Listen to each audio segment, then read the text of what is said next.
Krewe de Lune started 10 years ago, and it really is the brainchild of our founding members, Travis Cleaver, Molly Reed, and Demetria Cristo. And basically, they were on a road trip to go camping, and they kind of have been wanting to make something like this, and they kind of brainstormed it and came up with the name Krewe de Lune and kind of moved forward from there. We really start planning in about August when we start putting together a schedule. We start looking, collecting themes and voting on a theme. And then after we picked a theme, we move into this process where we're meeting twice a week, sometimes more, to really lay the foundation, start building our floats, building our puppets, building our treatments for the space ball. And that pretty much progresses from probably October all the way through up until Mardi Gras.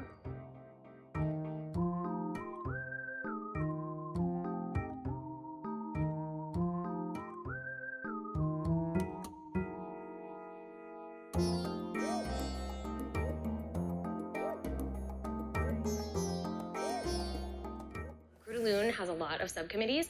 The largest ones that we have are the Cosmonauties, the Revelers, the Satellites.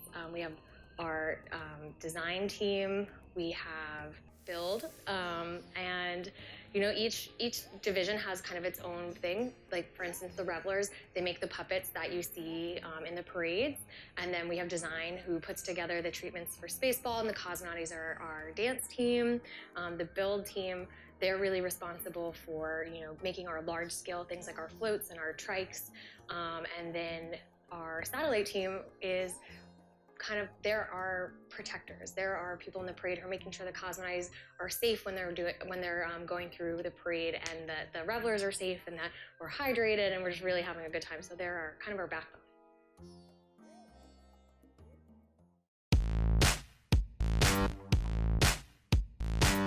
I'm Taylor Marshall, co-PR officer for the Cosmonauties. And I'm Brooke Perry, co-PR officer for the Cosmonauties. The Star-Steppin' Cosmonauties are the official dance team of Krewe de Lune.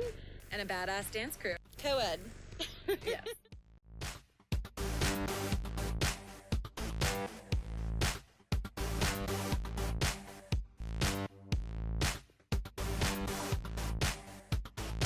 We have a dance committee that comes up with our dances, and then we start practicing in September. We practice once a week, and half of our practices are inside in a studio space where we really fine-tune our dances, which is what's happening here. And then closer to Mardi Gras, we move outside to get a feel for marching and marching in formation, taking corners, getting cues. Dancing with our revelers, and just working with the whole flow of show in preparation for the parade.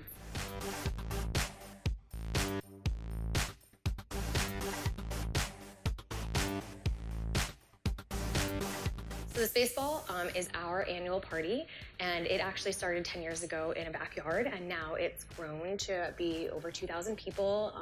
It's put together by our Spaceball team and our design team, and then the crew at large, too, helping to make our treatments and helping to really transform a venue that's kind of normal into a quirky, weird space.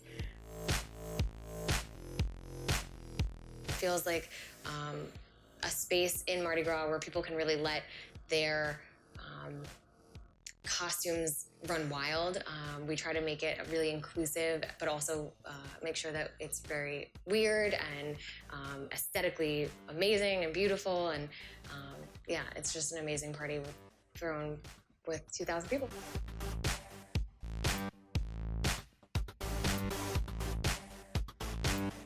The crew has changed in kind of a lot of ways. We've gotten bigger. And then we've also, over time, kind of added new elements of the crew. We've added, after 5 years, the Revelers were born.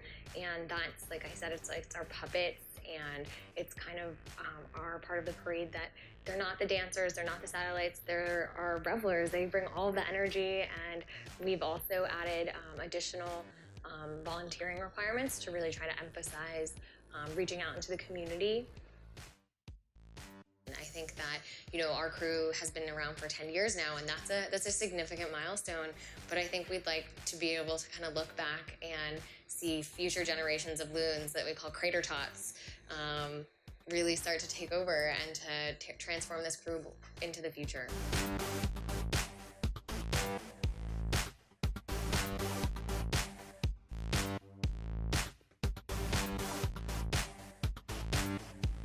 We've been in 2 of the Uptown parades, and it's historically been Pygmalion and Nyx. Then we'll also obviously have the Space Ball on February 9th, and those are kind of our big events that we'll have coming up soon.